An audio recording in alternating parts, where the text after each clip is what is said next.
오늘 우리 주시는 말씀 함께 찾도록 하겠습니다. 히브리서 11장 33절에서 38절까지 우리 같이 보도록 하겠습니다.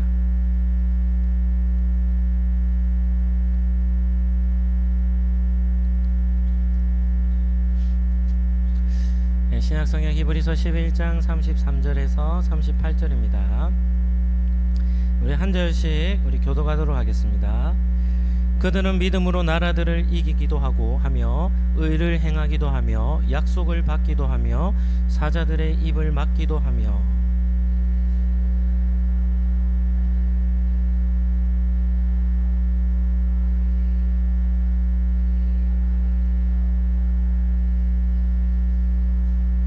여자들은 자기의 목 죽은 자들을 부활로 받아들이기도 하며 또 어떤 이들은 더 좋은 부활을 얻고자 하여 심한 고문을 받되 구차히 풀려나기를 원하지 아니하였으며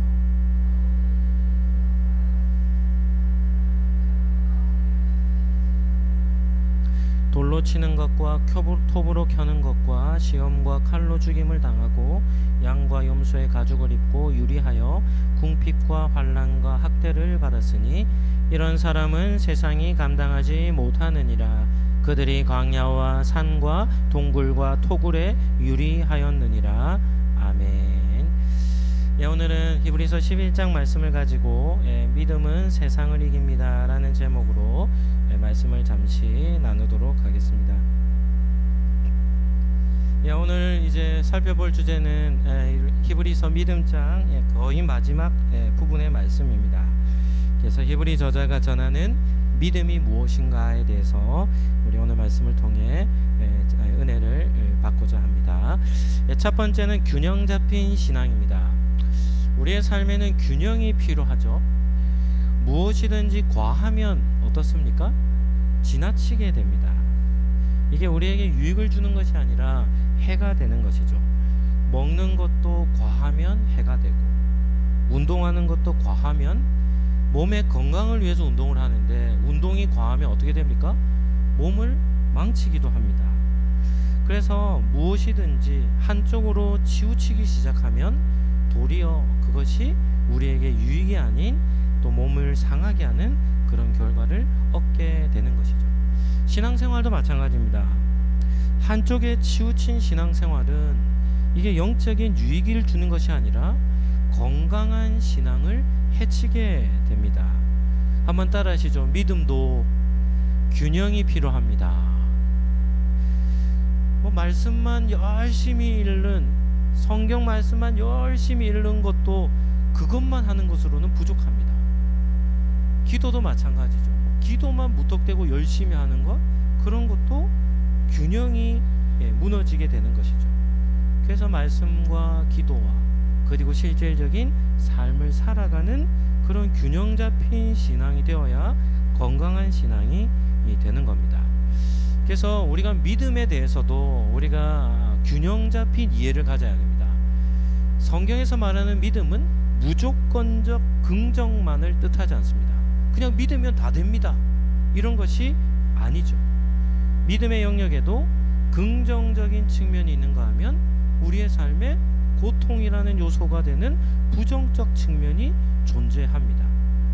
이런 점에서 우리가 살펴보고 있는 이 11장, 히브리서 11장 믿음장이라고 불리는 이 히브리서 11장에 대한 믿음은 매우 균형 잡혀 있는 관점으로 기록되었음을 우리는 기억해야 합니다. 그래서 오늘 우리가 이 히브리서 11장을 통해서 믿음에 대한 균형, 성경에서 말하는 믿음이 무엇인지에 대해서 우리가 살펴보도록 하겠습니다. 히브리서 저자는 11장을 시작하며 아벨로부터 시작하죠. 아벨은 누굽니까? 아담과 하와라는 최초의 인류의 자녀죠. 자녀 세대죠.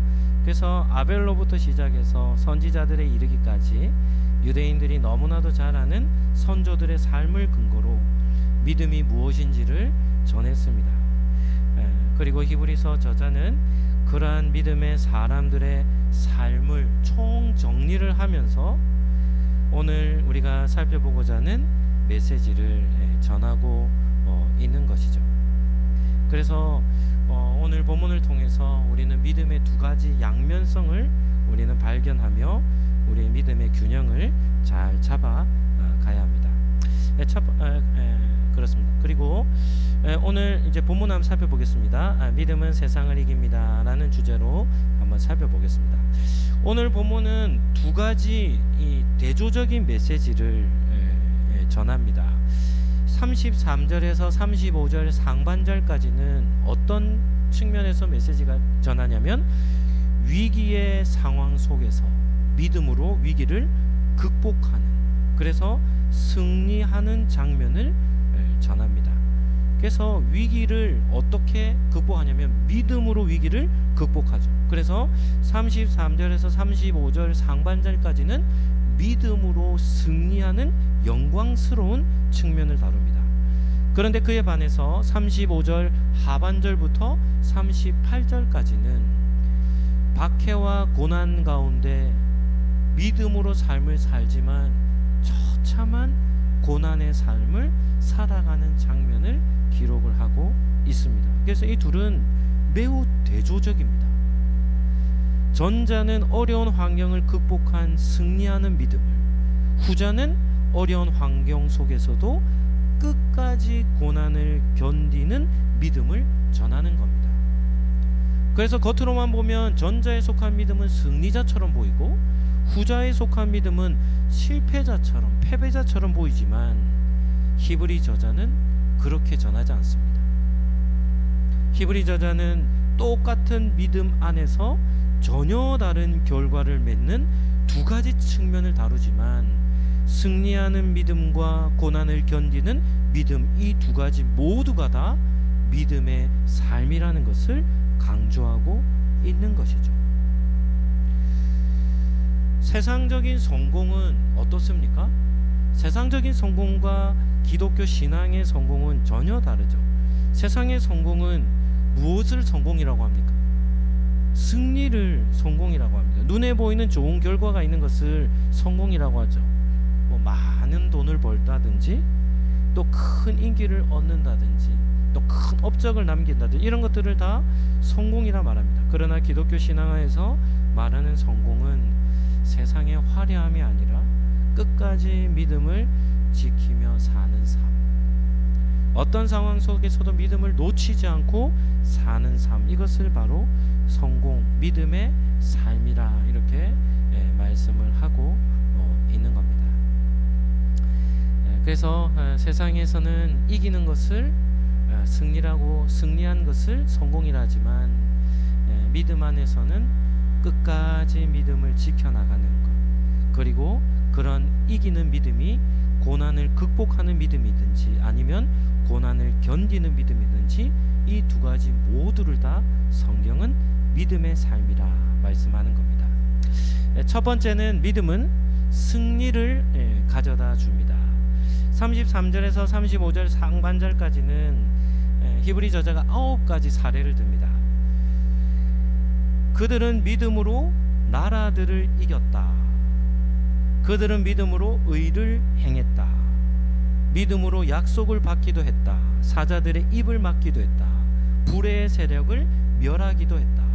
칼날을 피하기도 했고 연약한 가운데서 강하게 되기도 했고 전쟁에 용감하게 되어 이방 사람들의 진을 물리치기도 하고 여자들은 자신의 죽은 자들을 부활로 받아들이기도 했다라고 하며 9가지의 승리하는 사례를 소개하죠. 그러니까 믿음으로 성경에 보면 전쟁에 나가 승리하는 경우들이 많습니다. 우리가 여호수아서를 보면 여호수아가 이스라엘 백성들을 이끌고 가나안 땅에 들어가 가나안 땅의 나라들을 정복하죠. 몇 개의 나라를 정복하는지 압니까? 여호수아서에 보면 31개의 성읍을 정복합니다. 그러니까 가나안 땅에는 31개의 성읍으로 된 나라들이 있었던 것이죠. 모세가 요단강 동편이죠. 아모리 왕 시온과 바산 왕 옥을 정복한 것을 포함한다면 33개의 나라를 정복한 기록이 여호수아서에 있습니다. 그러니까 믿음으로 어떻게 하냐면 나라들을 정복한 겁니다. 의를 행한 사람들도 있죠. 대표적인 왕들이 여호사밧, 그리고 히스기야, 요시야 이런 왕들입니다. 남유다가 우상 숭배를 통해 완전히 부패했을 때 그들은 하나님의 말씀을 중심으로 다시금 하나님만을 섬기는 유일 신앙을 회복하는 겁니다. 의를 행하는 것이죠. 사자들의 입을 막기도 한 사건은 누구 때 일어났습니까? 다니엘이죠. 다니엘은 바벨론이라는 나라와 바사와 페르시아 이런 나라들이 이 대제국이 변화가 될 때 다니엘은 그 대제국의 왕실에서 왕의 신임을 받았던 그런 사람이었습니다. 나라가 변해도 다니엘의 위치는 변하지 않았죠. 다니엘이 다리오 왕 때에 사자굴에 들어갑니다. 사자굴에 들어갔을 때 다니엘이 몇 살인지 압니까? 한 80세 정도 되는 노인이었습니다. 그래서 우리가 성경 만화를 볼 때 소년 다니엘이 사자굴에 들어간 것은 잘못된 그림이에요. 네. 역사로 보면 다니엘이 10대 때 총리가 되지만 이 사자굴에 들어갔을 때는 시간이 꽤 흐른 때입니다. 그래서 80세가 되던 해에 다니엘이 노예 출신의 신하인데 왕의 총애를 받으니까 어떤 일이 일어나겠습니까? 그 나라의 신하들이 이 다니엘을 어떻게 하죠? 시기 질투하는 겁니다. 그래서 다니엘을 어떻게 하면 죽일까를 고민하다가 다니엘이 생활 패턴이 있어요. 영적 루틴이 있는데 그게 뭐냐면 매일같이 하루에 3번씩 창문을 열고 어디를 향하여요? 예루살렘 성전을 향하여 기도하는 겁니다. 그래서 이 이방의 신하들이 다니엘을 죽이려고 왕에게 한 가지 제안서를 제시하죠. 왕이여, 지금부터 왕이 아닌 다른 신에게 절하거나 기도하는 사람은 사자굴에 던져 죽입시다. 그래서 다리오 왕을 설득합니다. 이것은 왕에게 충성하고자 하는 신하들의 의도가 아니라 누구를요? 다니엘을 죽이고자 했던 의도였죠. 그런데 다니엘은 성경에 뭐라고 기록합니까? 다니엘서에 보면 왕의 조서에 도장이 찍힌 줄을 알면서도 여전히 다니엘은 창문을 열고 예루살렘 성전을 향하여 하루에 3번씩 기도한 것이죠. 그래서 사자들에 있는 이 사자들의 그 우리에 다니엘이 던져집니다. 그런데 하나님께서 어떻게 하십니까? 사자들의 입을 천사들을 보내셔서 막으세요. 그래서 그 만화라든지 이미지에 보면 다니엘이 사자굴에 들어가 있는데 어떻게 하냐면 사자들, 큰 개들 있죠? 그런 개들 품에 이렇게 딱 누워 있듯이 다니엘이 사자굴에서 들어가 있습니다. 그런데 이 다리오 왕이 다니엘을 얼마나 아꼈냐면 다니엘을 사자굴에 던져놓고는 다리오 왕이 밤에 한숨도 자지 못합니다. 그리고는 이른 새벽에 달려가 사자굴 입구에서 다니엘의 이름을 부르죠. 다니엘아, 네가 살아있느냐? 그때 다니엘이 살아있음을 왕에게 전하며 사자굴에서 구원을 받는 그런 역사를 기록하고 있죠. 불의 세력에서 구원을 받은 사람들, 다니엘의 세 친구들이죠. 이들 역시도 느부갓네살이 세운 금신상 앞에 절하지 않습니다. 느부갓네살이 처음에는 협박해요. 그런데도 이 사드락과 메삭과 아벳느고가 타협하지 않으니까 이제는 어떡합니까? 설득하고 협박해도 통하지 않으니까 평소보다 7배나 뜨거운 풀무 뿌립니다. 용광로를 7배나 뜨겁게 합니다. 그리고는 이 세 다니엘의 친구들을 불 속에 던져 놓죠. 성경에 보면 어떻게 기록하냐면 이 세 친구들을 불 가마니에 던져 넣는 사람이 불에 탔다고 합니다. 그러니까 불이 어떻다는 겁니까? 엄청나게 뜨거웠다는 겁니다. 그런데 그런 불 가운데서도 다니엘의 세 친구는 다시금 구원을 받게 되는 것이죠. 연약한 가운데 강하게 된 경우는 대표적인 인물을 꼽으라면 기드온이라 할 수 있습니다. 우리가 저번에 살펴보았듯이 기도는 연약함이 있는 사람이죠. 그런데 하나님은 그를 들어 큰 용사로 사용해 주셨습니다. 그리고 죽음에서 구원을 받은 사람, 대표적인 예가 히스기야 왕이라 할 수 있죠. 히스기야는 발병에 걸려서 이사야 선지자에게 사형 선고를 받습니다. 왕이여, 이번 병에서 당신은 구원받지 못하고 죽을 겁니다 라는 그런 얘기를 듣게 되죠. 그러나 히스기야가 벽을 향하여 하나님 앞에 기도합니다. 그때 하나님은 히스기야를 죽음에서 건지셔서 15년 동안 더 삶을 연장시켜 주신 것입니다. 이러한 믿음의 승리하는 장면에서 우리가 한 가지 잊지 말아야 할 주제가 있는데, 그것이 무엇인가 하면 승리의 주체가 누구신가 하는 겁니다. 이러한 믿음으로 삶을 산 사람들에게 승리를 주신 분은 누구이십니까?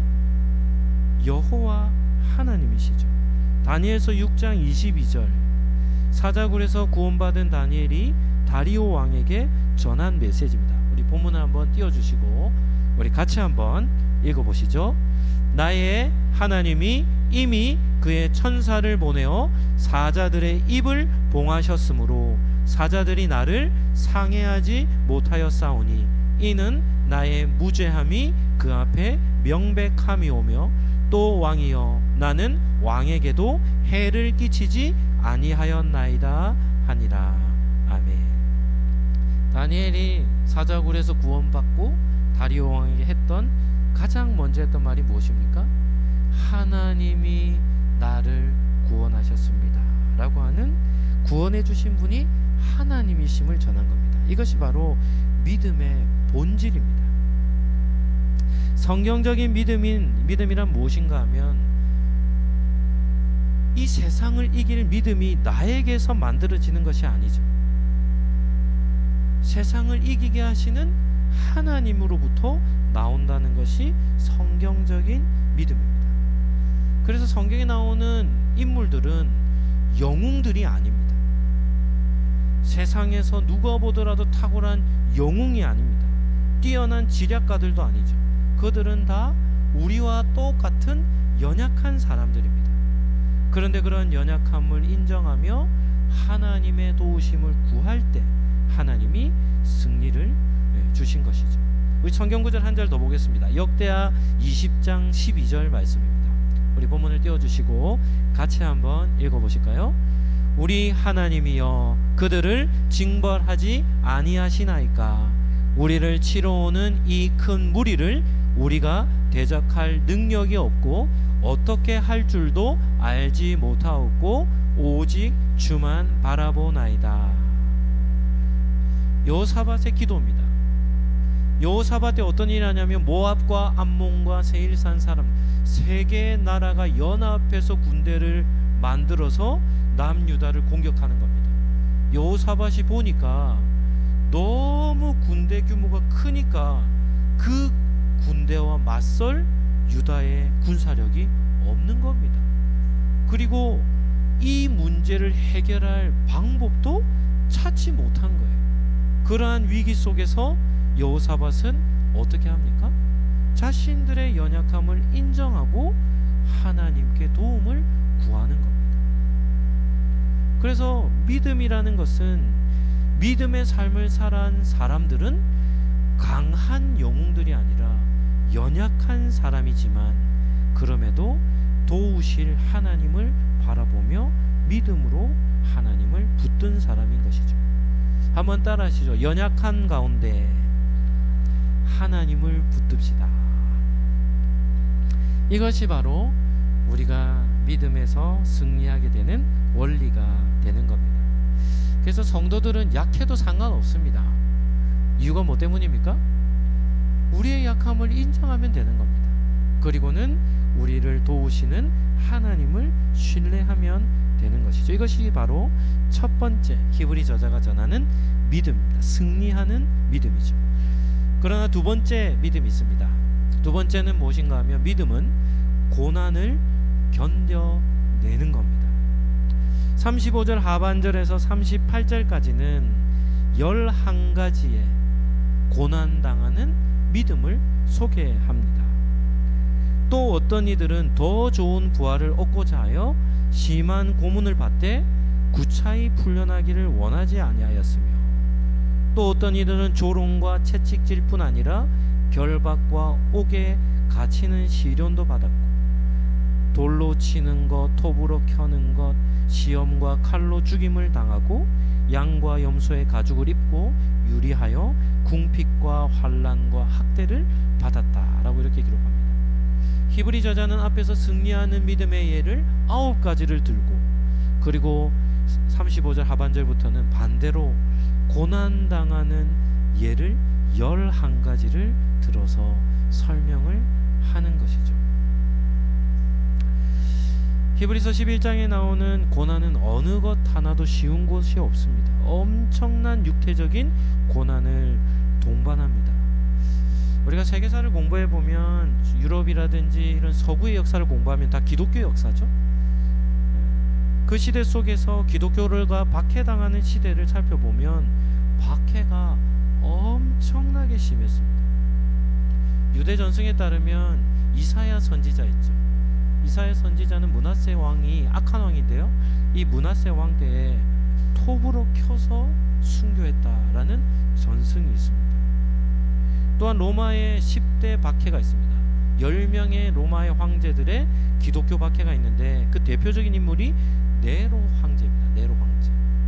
네로 황제 때는 큰 불이 일어났는데 그 불을 기독교인이 불을 지폈다 해서 네로가 이 기독교인들을 엄청나게 박해하는데, 이런 역사적인 기록이 있습니다. 네로는 기독교인들의 몸에 기름을, 역청을 부어서 이 기둥에 이 기독교인들을 묶어 가지고는 네로의 개인 정원 밤거리를 밝히는 인간 횃불로 사용했다, 이런 기록이 있습니다. 그러니까 네로가 기독교인들을 얼마나 싫어했는지, 이 밤에 등불을 밝히는 화로 있죠, 화로, 거기에 성도들을 묶어놓고는 그 불 붙여서 화형으로 그 밤에 어두운 밤거리를 밝혔다라고까지 기록을 하는 겁니다. 그러니까 믿음을 가진 성도들이 당한 다양한 고난과 순교의 현장을 우리는 역사를 통해 보게 됩니다. 제가 작년에 10월에 종교개혁 성지순례를 가게 됐습니다. 체코라는 나라에 가서 얀 후스라고 하는 종교개혁자의 삶을 이렇게 그가 살았던 삶의 발자취를 따랐는데요, 얀 후스는 마틴 루터로부터 시작된 종교개혁 100년 전에 살았던 인물입니다. 그리고 이 사람은 체코 사람이에요. 얀 후스가 종교개혁의 선구자로 불리는데, 왜 선구자로 불리냐면 얀 후스가 주장했던 내용이 마틴 루터가 종교개혁을 일으키며 전했던 메시지와 거의 비슷합니다. 얀 후스가 어떤 메시지를 전하냐면, 신앙의 최고의 권위는 어디에 있다라고 주장했을까요? 성경에 있다고 얘기했어요. 그 당시 가톨릭의 최고 권위는 누구에게 있었습니까? 교황에게 있었습니다. 그런데 얀 후스는 종교의 신앙의 최고의 권위는 교황이 아니라 성경에 있다라고 주장했습니다. 그리고 얀 후스가 한 가지 더 주장한 것이 있는데, 그게 무엇인가 하면 성경을 성도들에게 전해 주어야 된다고 주장했습니다. 왜 중세시대가 암흑기였냐면, 중세시대에 사용했던 성경은 라틴어로 돼 있어요. 그러니까 독일 사람이나 여러 사람들이 라틴어를 모르면 성경을 읽을 수가 없었던 겁니다. 그런데 얀 후스는 성경을 성도들의 손에 들려주어야 한다라는 주장을 했죠.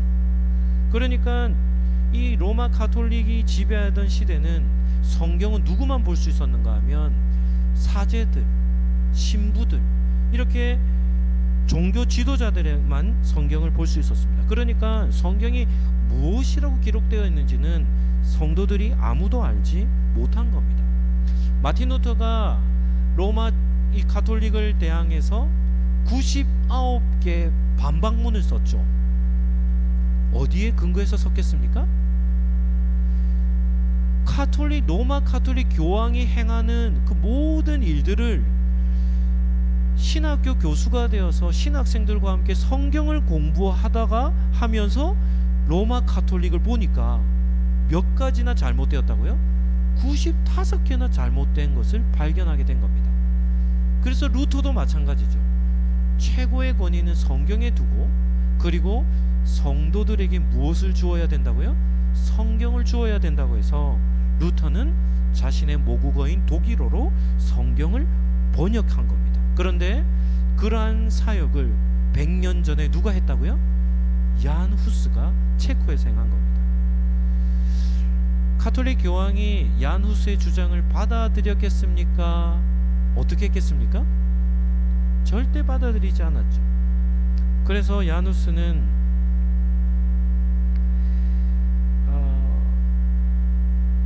로마 교황의 손에 잡혀서 1415년입니다. 종교개혁이 일어나기 100년 전에 그는 화형당해서 죽음을 맞이하게 된 것이죠. 가보니까 야누스가 복음을 전했던 장소를 보았고, 그리고 야누스를 따랐던 후스파 사람들이 있습니다. 후스의 정신을 따랐던 후스파 사람들이 모여 살았던 따보르라는 지역을 가게 됐습니다. 따보르는 산 꼭대기에 있는 성이었습니다. 이 따보르라는 지역은 성경의 다볼산이죠. 다볼산. 그 다볼산을 상징하는 의미로 따보르라는 지역에 이 후스파 사람들이 모여 살았는데, 이 가이드해 주시는 분이 후스파가 살았던 성 안을 가면서 설명을 해주는데요.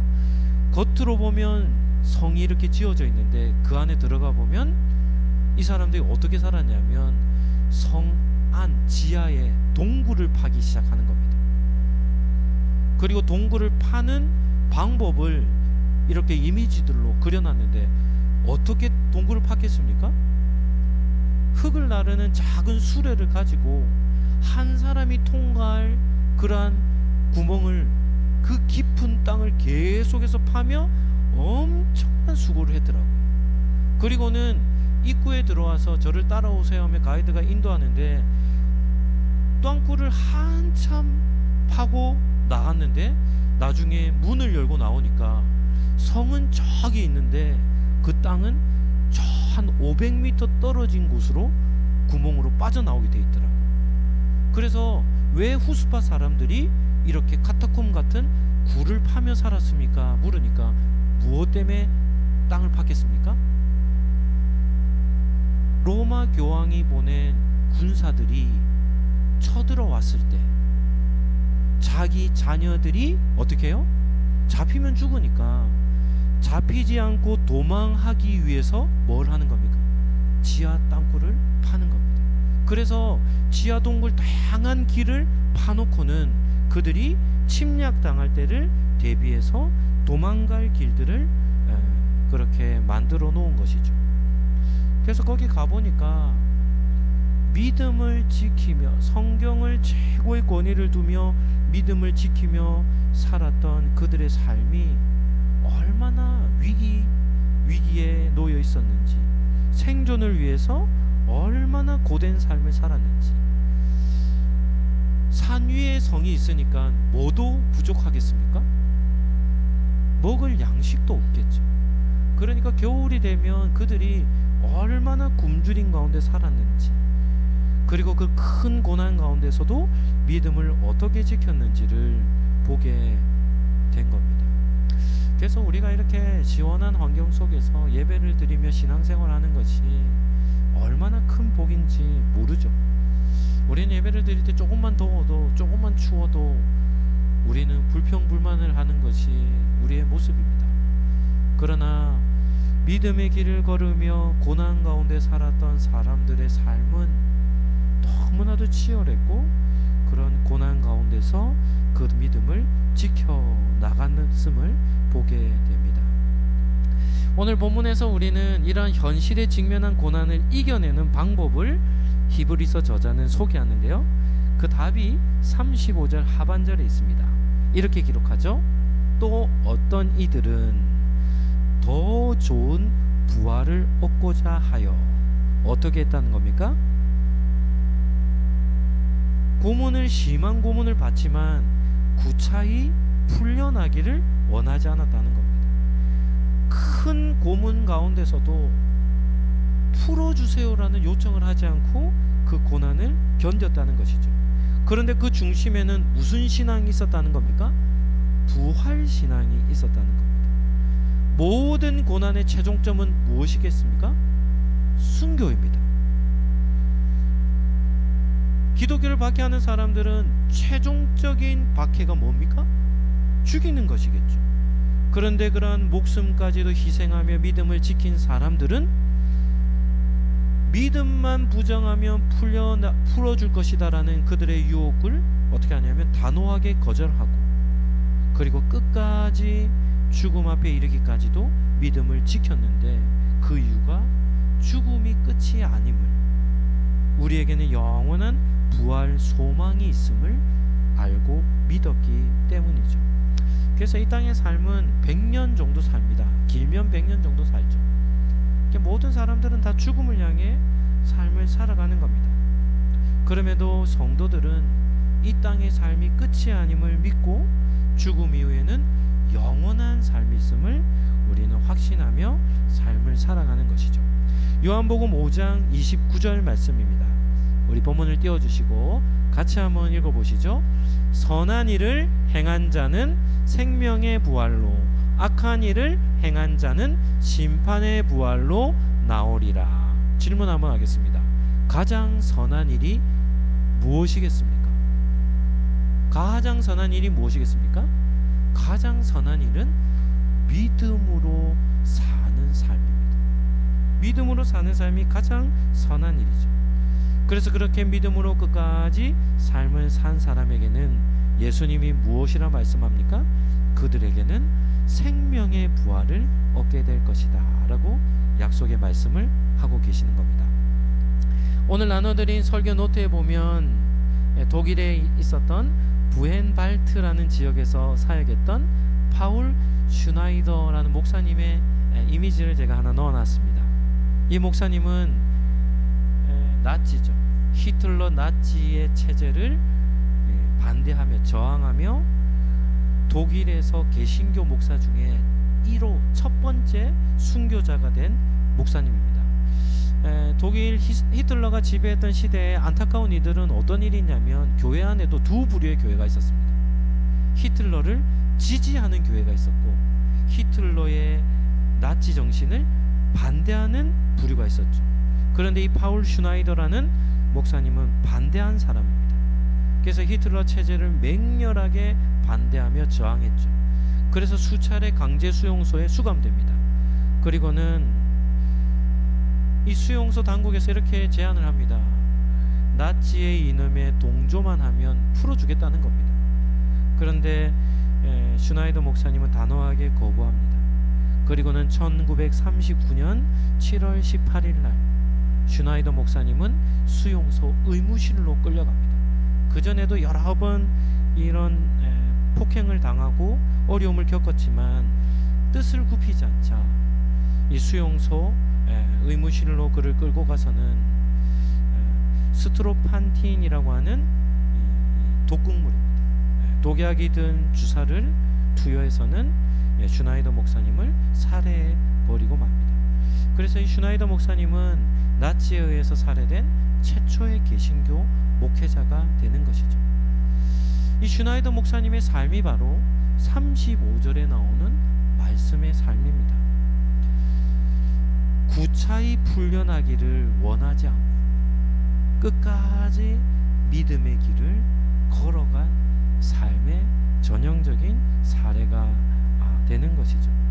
이것이 바로 히브리서가 전하는 믿음인 겁니다. 말씀을 정리하도록 하겠습니다. 오늘 읽은 본문 마지막 38절 말씀을 같이 한번 읽어보실까요? 38절입니다. 어떤 사람은 이런 사람은 세상이 감당하지 못하느니라. 그들이 광야와 산과 동굴과 토굴에 유리하였느니라. 38절에 믿음으로 산 사람들은 어떻게 살았냐면 광야에서 떠돌이 생활했습니다. 산속에 들어가 숨어 살았고 동굴에 거주했고 땅을 파서 숨어 산 사람들입니다. 세상에서는 환영받지 못했죠. 세상은 그들을 쫓아냈습니다. 그런데 하나님은 그러한 삶을 산 믿음의 사람들을 뭐라고 평가하십니까? 세상이 감당하지 못한 사람이라 라고 칭찬을 해 주신 겁니다. 믿음에는 양면성이 있습니다. 어떤 측면과 어떤 측면이 있습니까? 믿음으로 승리하는 삶이 있는가 하면 또 한 부류의 삶은 어떻습니까? 고난을 견뎌내는 믿음이 있는 것이죠. 그래서 이브리 저자는 믿음의 이 양면성을 전하지만 그러나 이 두 가지를 구별하지 않고 모두 다 믿음의 삶이라 칭찬하고 있는 겁니다. 오늘 예배를 드리는 우리 상록의 성도님들도 우리가 가진 믿음은 하나님이 원하시는 뜻은 무엇인가 하면 이 믿음을 어떻게 하기를 원하시는 겁니까? 끝까지 지켜내기를 원하시는 겁니다. 그래서 세상 가운데 삶을 살아간다 할지라도 우리에게 부활신앙 그리고 또 한 가지는 천국신앙을 가지고 있다면 세상의 여러 가지 유혹과 또 여러 가지 고난 가운데서도 그 믿음을 끝까지 지켜낼 수 있음을 오늘 본문은 말씀을 하고 있는 것이죠. 그래서 우리가 이 땅의 삶을 살아가며 타협하지 않는 그런 순결한 믿음을 가지고 우리는 이 땅에 믿음으로 승리하며 살아야 할 줄로 믿습니다. 예수 그리스도의 은혜와 하나님의 사랑과 성령님의 교통하심이 세상을 이기는 믿음으로 승리하며 끝까지 믿음의 길을 걸어가기로 다짐하는 우리 상록의 모든 성도들 머리 위에 지금부터 영원토록 함께 있을지어다. 아멘.